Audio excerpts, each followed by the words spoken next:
Hey guys, and welcome to the Working Money Channel. So Brooks Entwistle here has made a statement on Twitter with regards to Singapore Blockchain Week. Apparently there's a new update. Ripple also just released it over there on their Twitter account. Strong start to Singapore Blockchain Week with local PSP FOMO Pay.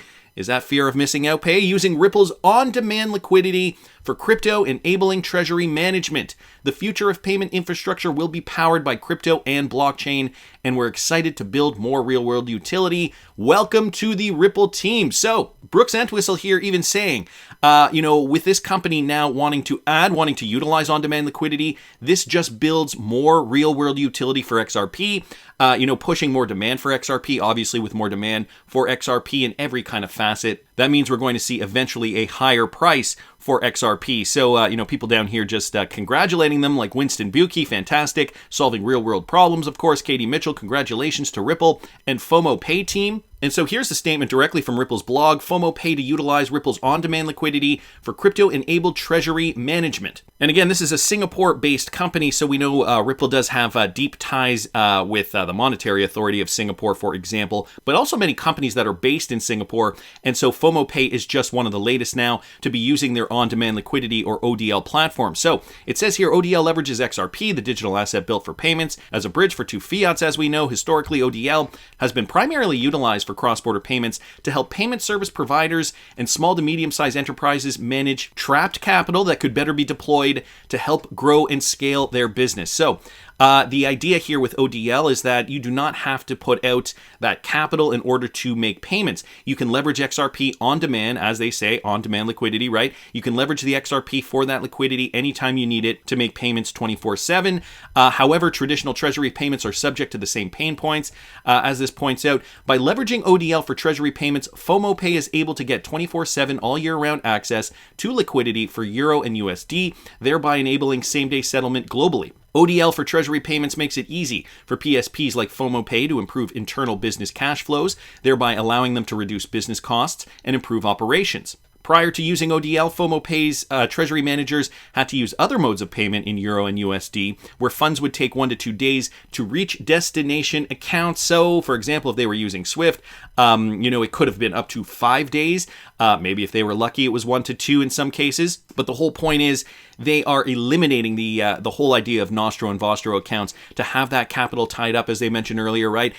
You can keep your capital in your account. You can use the on-demand liquidity and leverage XRP to source for that liquidity. Here's a quote as one of the leading payment institutions in Singapore. FOMO Pay aims to provide our clients with more efficient and cost-effective payment modes in different currencies. We are excited to partner with Ripple to leverage on-demand liquidity for treasury management, which allows us to achieve affordable and instant settlement in Euro and USD globally. This coming from Louis Liu, founder and CEO of FOMO Pay. In the Asia-Pacific region, this is where Brooks Entwistle is based, with the Asia-Pacific region teeming with opportunities to solve existing silos and inefficiencies with payments. We're seeing many forward-looking financial institutions clamoring for the next evolution of payment infrastructures, and notably based on crypto and blockchain technologies. So that was a quote straight from Brooks Entwistle, SVP and Managing Director at Ripple. This is why we are so excited to launch this crypto-enabled treasury management use case for ODL with innovative customers like FOMO Pay. And so crypto-enabled treasury management specifically, different, I think, than a lot of the other companies that are leveraging ODL for different purposes. Interesting, though, that they are, branching out, seeing another solution for this.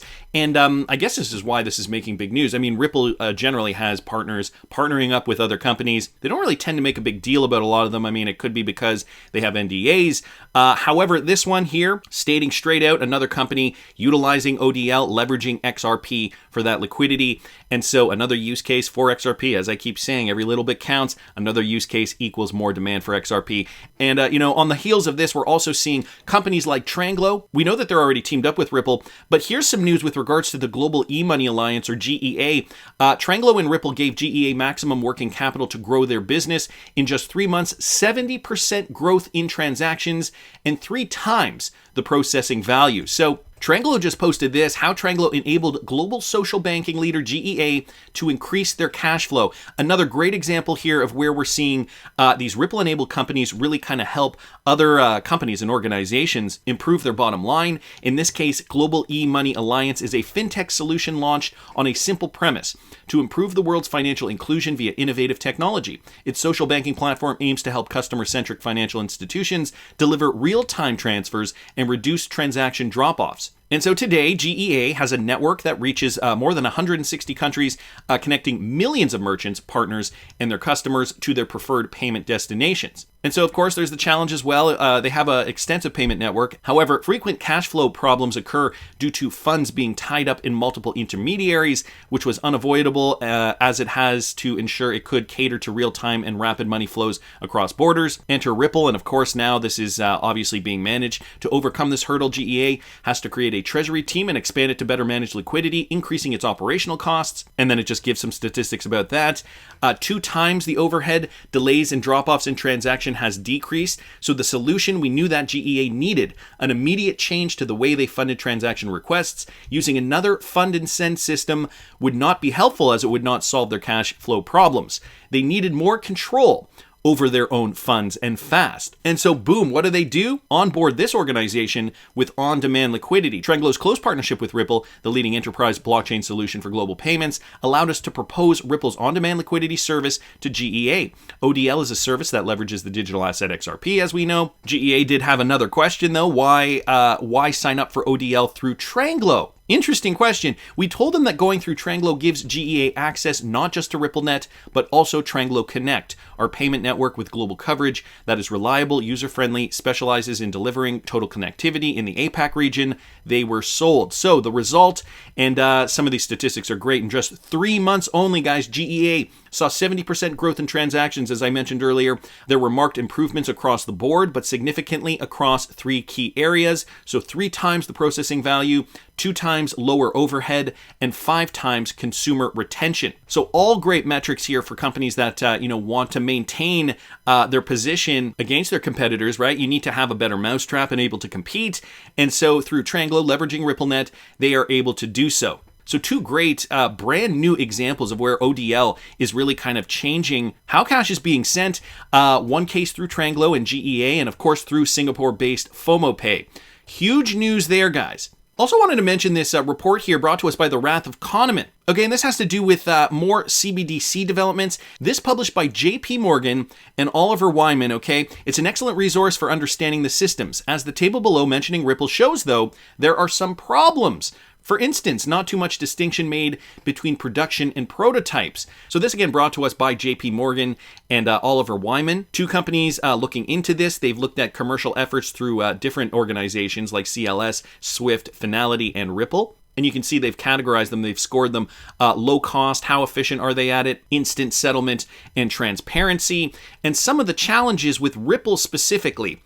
High volatility of XRP leading to limited willingness from banks in using it to facilitate payments, and also relatively high costs owing to the spreads between fiat and XRP. Now, I don't know if they're considering the fact that XRP settles instantly so fast, in fact, that you wouldn't necessarily be exposed to that volatility of the cryptocurrency. I feel like this was addressed years ago by Brad Garlinghouse. And so here is the report, guys. I have it linked in the description of the video if you are interested. It was from a few months ago now.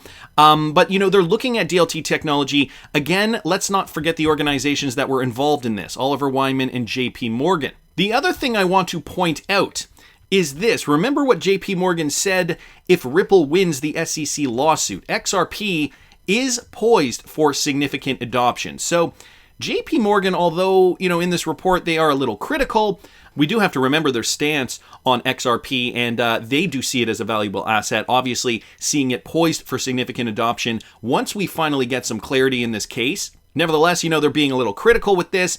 I just wanted to bring this up too real quick. This was from February of this year. Why is Ripple's XRP so correlated with Bitcoin? This was from another JP Morgan report. So, these guys get the concept of, the fact that XRP will be utilized at some point.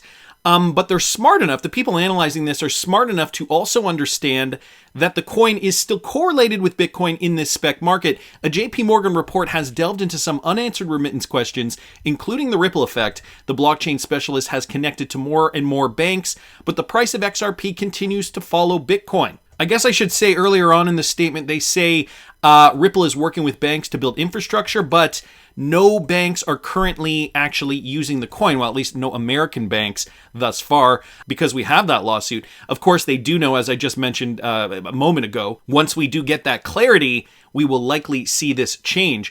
So this goes on to say that observation remains true today as the price of Bitcoin shows signs of recovery, following weeks of downward pressure. Again, this was back from February. The positive mood is fueling general optimism in the cryptocurrency market, with the majority of digital assets following suit. So they get the concept of the spec market versus real-world utility, which I don't think we can say for a lot of quote-unquote experts, people who should know this kind of stuff. The one thing I find interesting, though, if you look down here, they're looking at certain central bank initiatives. One was the Project Jaspin Ubin between Canada and Singapore, exploring a bilateral CBDC, and also Project Dunbar, okay? Project Dunbar includes Singapore, Malaysia, Australia, and South Africa. Also mentioned here from the BIS's website, and as we know, the BIS obviously does have a strong relationship with the people over there at Ripple.